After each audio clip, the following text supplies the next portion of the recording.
when last year I spent more money on spilled liquor in bars from one side of this world to the other than you made. You're talking to the Rolex wearing, diamond ring wearing, kiss stealing, wheeling dealing, limousine riding, jet flying, son of a gun, and I'm having a hard time holding these alligators down. Woo! To all husbands with the same interests. Good evening, everyone. Good evening. Welcome to a special edition of the Walker AC Experience. I am your host, Walker AC, and to you, my friends, yes, you are my friends, I go by Adrian. Of course, this is a special edition of the show because you know the Walker AC Experience pops in whenever you least expect it, because weekly we do the Out of Context podcast featuring myself and Ashley Majestic. But of course, before we get started, I'd like to say thank you to Podbean.com for taking my $14.99, giving me the opportunity to do this show and to entertain. Now, for me, this is a very special episode for me because it's a time in your life where you go years, you have a family, where you do things on your own, and just life passes you by. And you get reacquainted with people just out of the blue. Very, very serendipitous $5 word. And that puts life into perspective. So the past couple of months, various people have been coming into my life that I haven't spoken to in years, 7 years, 10 years, 13 years. But this particular person never really left my life because we were on Facebook here and there, chatty back and forth. And we met back in 2001. And now he does a podcast called Cereal and Beer. It's a wonderful podcast. I pimped it out last time. I'll pimp it out again. This is a show I highly recommend listening to. It's on Podomatic. Download that free app on your phone. Give it a shot. It's a show that comes out once a month. And without further ado, he's a very, very good friend of mine. And I'm very excited. I'm like a little girl with a shiny new vibrator. His name is Kevin Yu. Kevin, welcome to the show. How are you? Salutations, my man. Salutations to everyone. It is great to have you on. And for those of you who do not know who Kevin Yu is, which is the vast majority, because you guys don't know who I am either, tell us a little bit about yourself, please. Oh, where to begin? Let's talk about, I guess, me as a human being. All right. So, by profession, I'm a speech language pathologist. Nobody knows what that is until you need it. I, help people with communication disorders across the age range. I am an activist for people with disabilities. As a person who is disabled themselves, I recognize the need to help others. I like Latin dance, short walks on the beach because it's too hot. And there's dragons and just trying to get to know people who are different from me. Cool. Very nice. And forgive me, I'm going to jump around a bit because this podcast just came kind of spur of the moment, and I'm going to pull back, the curtain here a little bit. You and I have been friends since 2001, and correct me if I'm wrong because my memory is kind of foggy a little bit. I believe we met in 2001, 2002 in the Florida Mall. What's your memories of that? Oh my, being professional mall rats. Well, you see, my family used to run little food service kiosks and dealing with the riffraff and giving them too much caffeine or drinks or just dealing with their general nonsense. And then, I just wanted somebody cool to talk to. So I stopped by the movie store back in the day of DVDs. Kids, if you don't know what it is, ask your local millennial. And so we had a grand old time just, having our own version of mall rats, just dealing with people and just chatting it up. And just, we were hanging out, watching wrestling and just, finding friends. It was a really great time. Yes, it was. I mean, we met in Florida Mall, the largest mall in Florida, and it was perpetually busy, and you and your family ran your kiosk, and I worked in a Saturday matinee. And you would come in just a couple of times because I was a huge wrestling fan. And you kind of was a huge wrestling fan too. So instantly clicking. And, it became the dawn of a friendship right there, because we would share all these wrestling terminologies.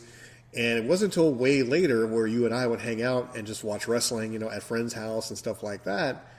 And it was interesting in a big, bad, scary mall with all these people and everything going on, how busy it was.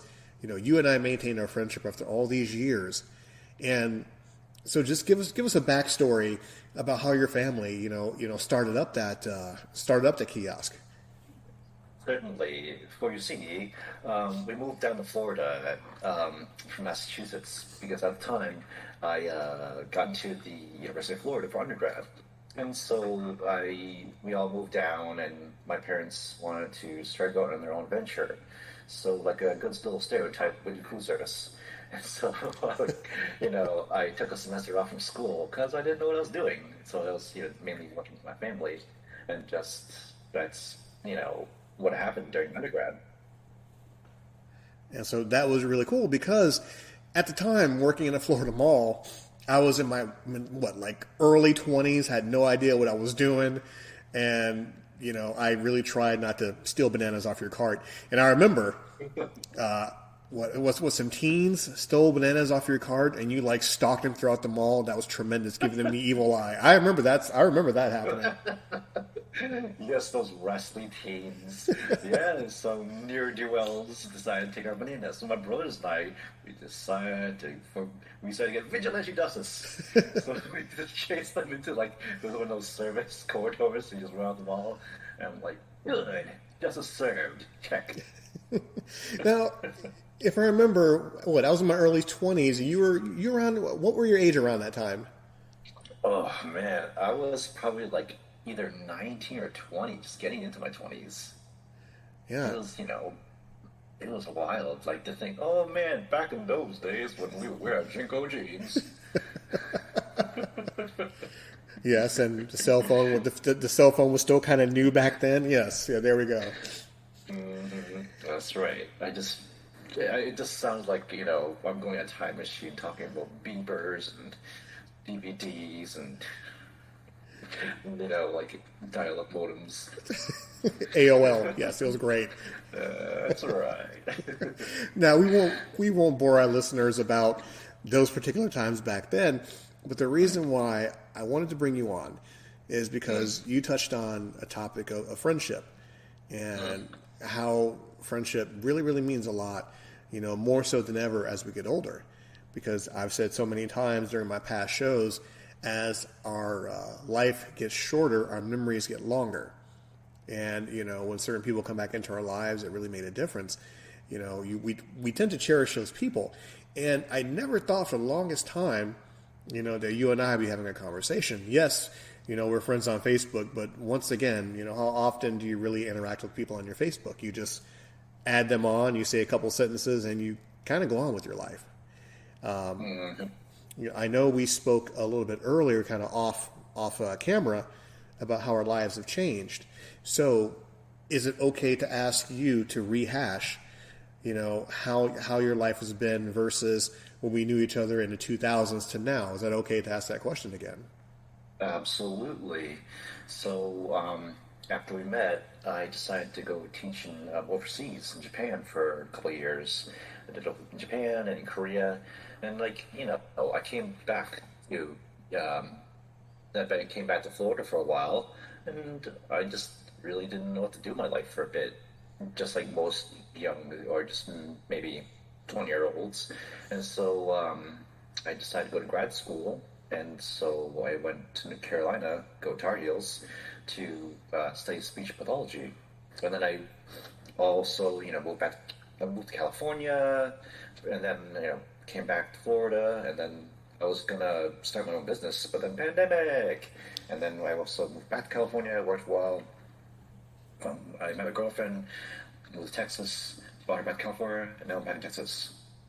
And so it's been a crazy ride, and and also about 14 years ago I became disabled. I lost a lot of my vision, and just through that, it changed your perspective. And to add on to what you're saying, it teaches you what's important in life and what values you. And I think friendship bonds.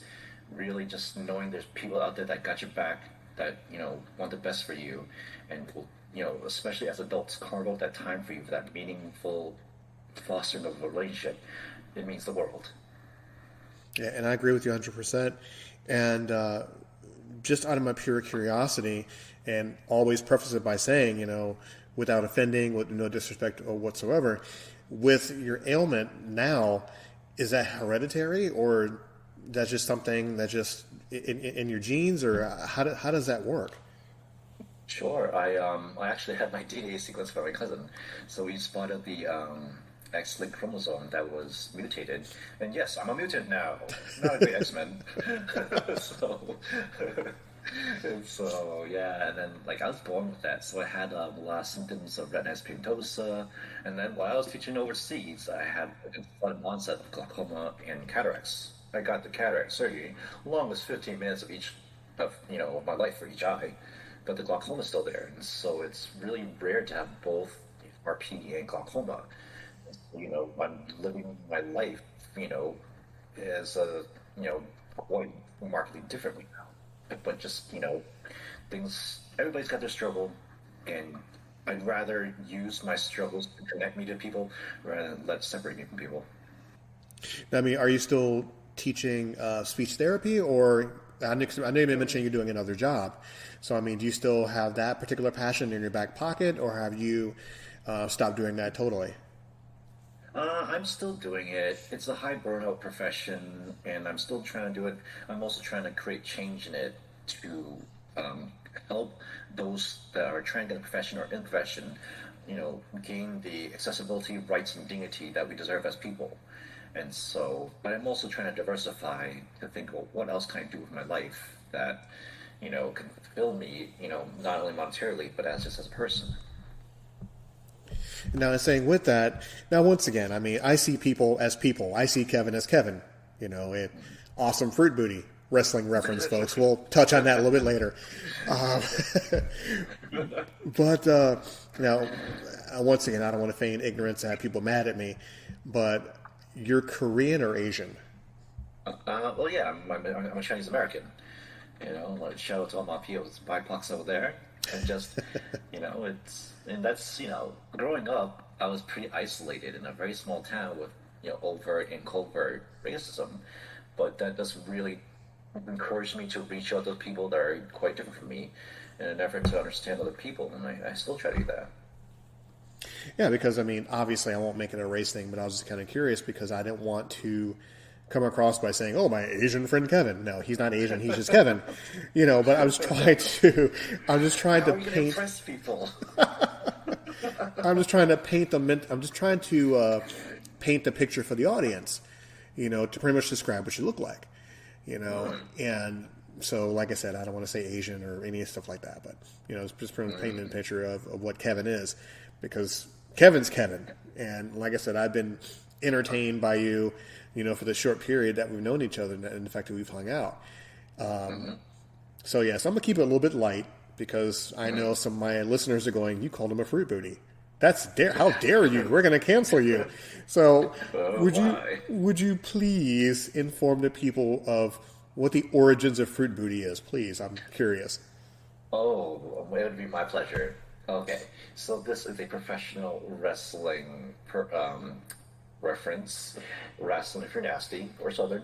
So there was a tag team called Harlem Heat, comprised of Booker T and Stevie Ray, and so they had a lot of colorful language, and if you go on YouTube and look at their videos, you'll see, wow, their whole gimmick was quite problematic. There's also an extremely funny video of Booker T making an inappropriate remark about Hulk Hogan. I don't, I don't know if you've seen that one, but it's hilarious. Oh yes, I've seen it multiple times. And so Stevie Ray would, denigrate his supposed by calling him fruit booty, and so that was one of our little in jokes for the day. Yes, I mean, people thought we were kind of, special because we call each other fruit booty all the time, and we just laughed about it. I mean, little kids, and I'm just surprised that I remembered that term after 20 years. Yeah.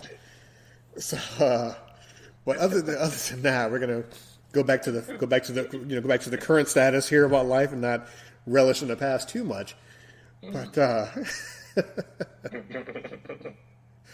so we're going to bounce around a bit because once again, I apologize to my listeners. Kevin is an old friend of mine. I have very few friends in this world. The ones that I do call friend, I mean with the utmost respect and passion. So, Kevin, I do consider you a friend, and I really do enjoy getting in contact with you again. Now, before we bounce back and forth and make each other laugh some more, which totally throws off the podcast, tell us how Cereal and Beer started. Okay, so Cereal Bear started as a project to my good friend Jeff and I. So we taught in the JET program together in Japan, teaching English. And so we wanted a fun way to keep in contact with each other. And so we established a podcast. So it's basically us trying to make each other laugh by talking about, current events, entertainment, and our thoughts about the world from the perspective as Asian Americans. And so we've been doing this for over 10 years now. And it's been such a great way to just keep each other entertained and keep in contact. Is there any other different subject matter, or just that in general? Because I know most of the shows I do, the Out of Context podcast, is just a hodgepodge of just anything and everything, and the Walker AC experience is just mainly positive affirmations. To have people unplug their brain for a little bit and just have a good time with life and focus on the good. You've been doing it for a year. How's that manifested to this day? I mean, is it on multiple platforms? I mean, or is it just a small passion project for you guys? I like to think it's kind of a passion project. We do it for mainly purpose, like private reasons, just to, talk to each other and really kind of express ourselves and put it out there into the world. And because I feel like, to me, I love podcasts because podcasts just makes it feel like, you're just hanging out with your friends. That's what a good podcast should do, in my opinion.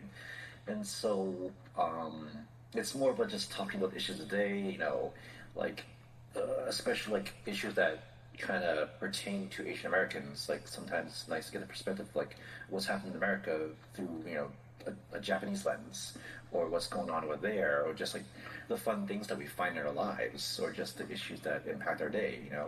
We would talk about what happened during lockdown, or just recent events like what happened in California during Lunar New Year.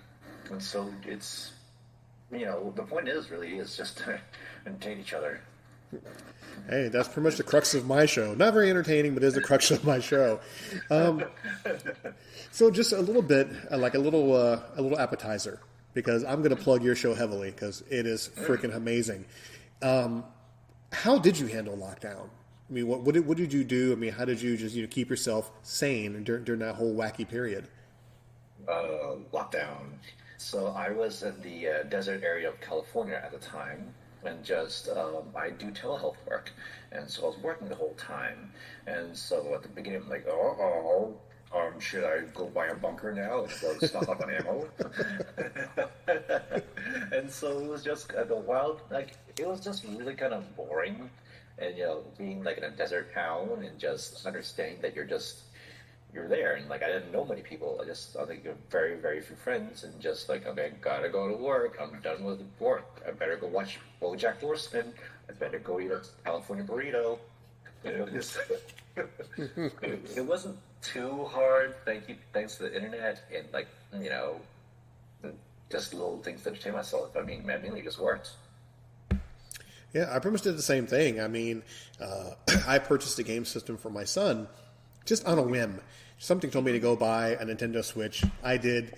2 days later, the whole world shut down and everybody bought up every single game system known to mankind. Well, I'm in my house with my son just having a good old time playing games. And once again, being very lucky, being very blessed that my job was essential. So I had a job on top of, being paid by the government and just sitting in my home. So I survived that, and I kept making more podcasts on top of that, and luckily people still listen to all this fun stuff. Where are you guys broadcasting? Are you guys on multiple platforms, or just on a Podomatic? We're on Podomatic, we're on Spotify, I think possible Apple Music Store. It's kind of there. Like Podomatic is our home because it's free, because we're cheap, and so you can find us. Usually those little things, and on our Facebook pages, we usually post there first and foremost. Nice. Now, of course, this is a dumb question, and I know some of my listeners are going to want to know why cereal and beer. Because of the time difference. Because if one of us is eating breakfast, the other person's eating dinner. It's not like we get drunk, or that'd be kind of an interesting episode. It's just reverse to the time difference, him being overseas and me being in America. Yes, indeed, we are here in America. So as we keep going on about your podcast, because I want people to check this out in the worst way. You do it once a month. Is that just is that just how life works, or are you guys looking to do it more, looking to branch out? What is the future of a cereal and beer? We usually keep it once a month. That way, we build up things to talk about. Because we did it, and he's more like, so how's that train over there? The same. How's that heat over there? The same. So we try to keep things going, just pay attention to what's going on. We're like, look, we're gonna go talk about Cocaine Bear now. Oh wow. Well, granted, haven't seen the movie, but I pretty much get the gist of it. But I digress. Yeah. And it's really entertaining, to catch up with you and to actually stumble upon another fellow podcaster that's probably way more famous than me, which is really nothing out of the ordinary. So you can see why I wanted to jump on this as quickly as possible, because this is good material, and it gives me another avenue to talk to a fellow podcaster about.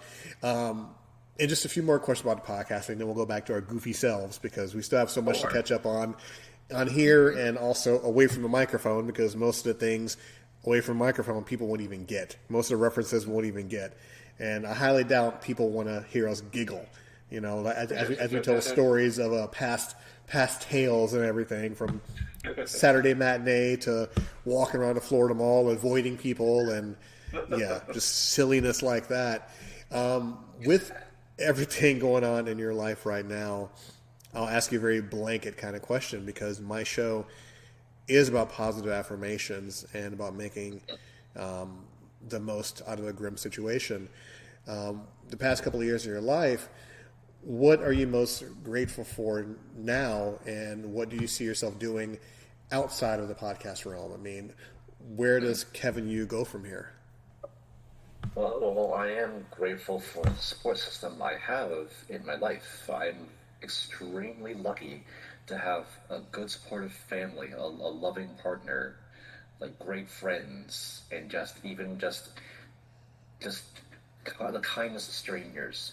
I know I'm lucky, and I need to keep that in my head. Like, gratitude is the way forward. It's the way out of, it's my way of dealing with mental health issues. It's like you keep your mindset on it, and then you can endure life's hardships. And so, it's always good to think about what makes you lucky in life, because otherwise it's too easy to drown in negative. I need to, it's an effort, but I always know it's worth the effort to get into that mindset. It makes a big difference. As for the future, I want to keep fighting for the rights and dignity of people with disabilities. I feel like disability is just an eventuality for all human beings. It's a matter of time where you get a disabling condition, and that you deserve the love, respect, and opportunities that any other human being in this world should receive. Like, I just watched the Mr. Rogers documentary yesterday, and it just reminded me of how important it is to have compassion for people. and that everybody has value just because they're a human being, and so I just want to keep that in my work. I want to, I like fitness. I want to, possibly teach Pilates. I want to make myself comfortable. I want to give back to the people that I love in my life, and just, not only make my life about myself, because, even with a disability, I still have so much to offer the world, because, I know I'm lucky in life, and I continue to be, and I need to keep giving that to other people, because you never know whose life you can change by a simple act of kindness. And I agree with you 100%. I've said it so many times. You make the most of what you have, because you never know when it's your time. I mean, like, you never know, when you go to sleep and you won't wake up. I know it sounds macabre and everything, but I just try to be grateful for every single day, because, like you said, you never know what kind of impact you have on somebody's life, whether it be you hold the door open for them, you smile at them, or you just ask a simple, how's your day? You never know what the other person's going through. And as much as we're not mind readers, or we shouldn't know what goes on in people's lives, just simple things affect us. And just like, you've affected my life back then, to a point where I remember about Fruit Booty, or I remember, the fact that you and I went to go watch TNA Impact Wrestling together, or, just the most silliest things that we did in the Florida Mall that I should have been fired for.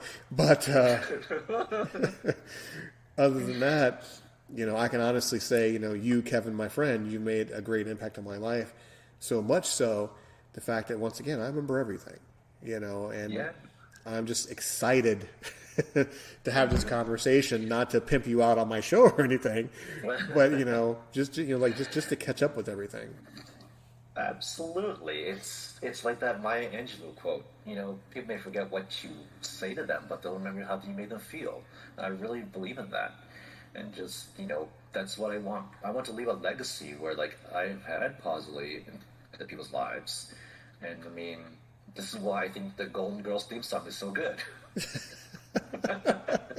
You would make an old friend of mine happy, because she loves the Golden Girls, whereas I can't stand it, but I see the message in the song, and it rings really true. But I didn't mean to interrupt your thought, but please continue. No, I mean, that's the gist of it, man. I think I read somewhere that, in America, the loneliest person tends to be the adult male, because, like, we're not trained to be social like that.